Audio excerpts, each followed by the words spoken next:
We think we know the places we walk through every day, our homes, our offices, the buildings where we spend so much of our lives. We memorize their sounds, their quirks, and trust in their familiarity. But sometimes that familiarity is just a mask. What if the building you know best starts revealing a darker side? I've explored places with grim histories, old asylums, abandoned prisons, tragic houses. You expect darkness there, but the most unsettling hauntings often happen where you least expect them.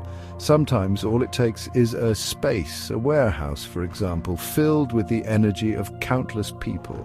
This is the story of such a place, a massive warehouse, alive with activity by day, transformed by night. As a night shift supervisor, I thought I knew every inch of that building. I was wrong. At night, the warehouse became something else. The silence was immense, broken only by the hum of lights and distant machinery. What I experienced wasn't violent, but it was deeply unsettling.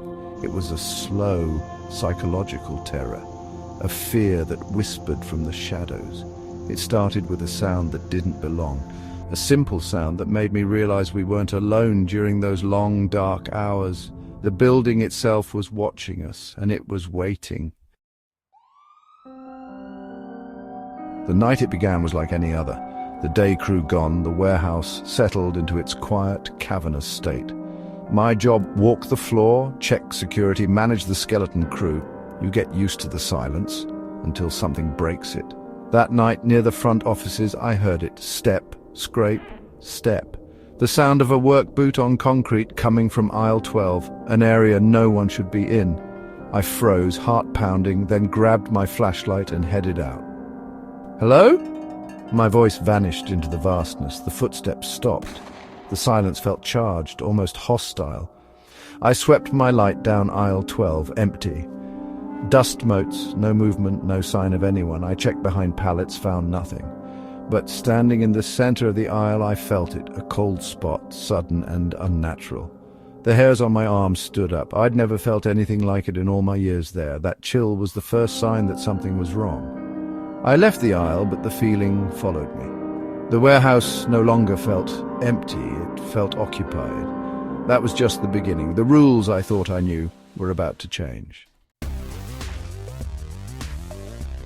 The cold wasn't just a draft, it was a chill that didn't belong.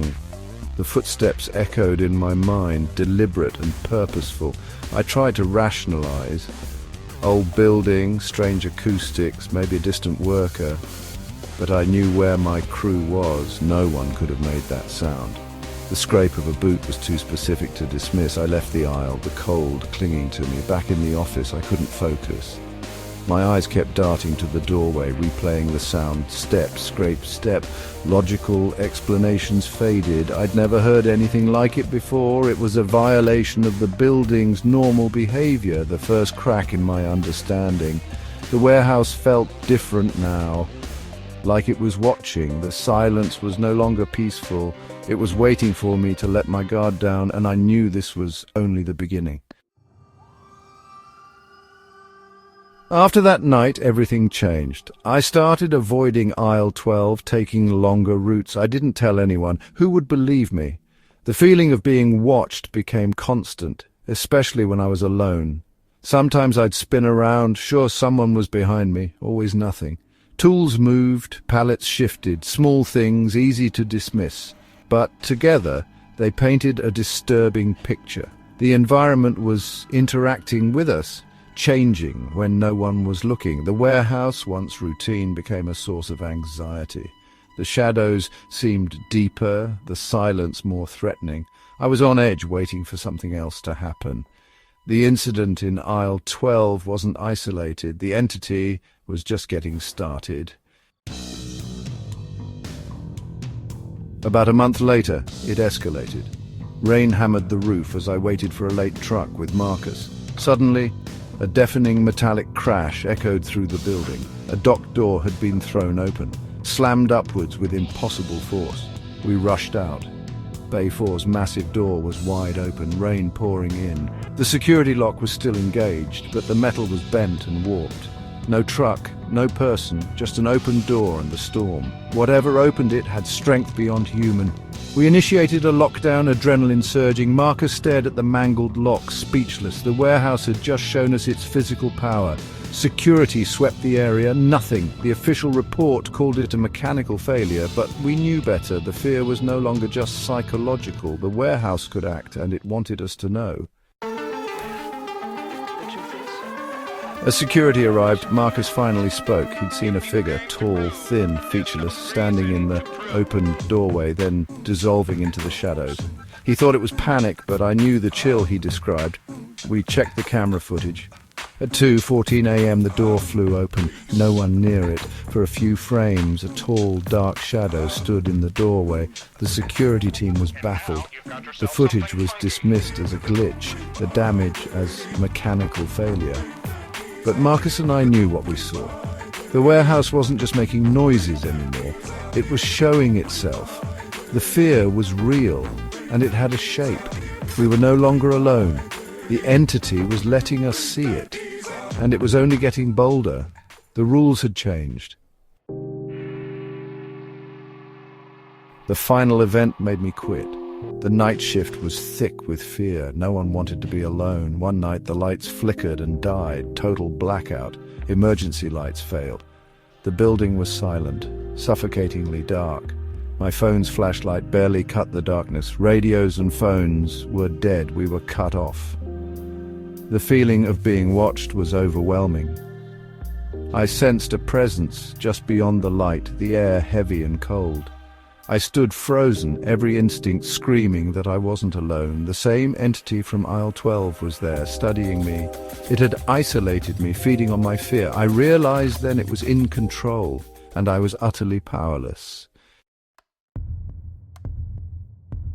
Suddenly the power surged back. Lights flickered on, monitors came to life. Relief was short-lived. On the loading dock camera, a figure appeared, tall, black, its head nearly touching the door frame. It stared directly at the camera, at me. For 3 seconds it was there, solid and defined. Then it vanished. I rewound the footage, hands shaking. There it was again, a silent sentinel in the heart of my workplace. That was my breaking point. I'd heard its footsteps, seen its strength, felt its presence. Now I'd seen its face, or lack of one. This wasn't just a haunting. It was a message. It was real. And it was in control. I printed a still from the footage, left it on the desk, and walked out. I never went back. The warehouse had claimed its territory, and I was done. And some places are better left behind. We imagine hauntings in distant, dramatic places, but the most disturbing ones happen in the places we know best. A warehouse, a school, an office, these places absorb our energy. Sometimes something else is drawn to that energy. My experience taught me you don't have to seek the paranormal for it to find you. It waits for the lights to go out for you to be alone. The figure on that monitor is burned into my memory. That warehouse wasn't special, just a building. But something ancient was there, feeding on silence and space. It makes you wonder about the places you know. Have you ever felt watched, heard a sound you couldn't explain? These experiences are real, and you're not alone. Share your story, because the more we talk, the more we understand the shadows around us.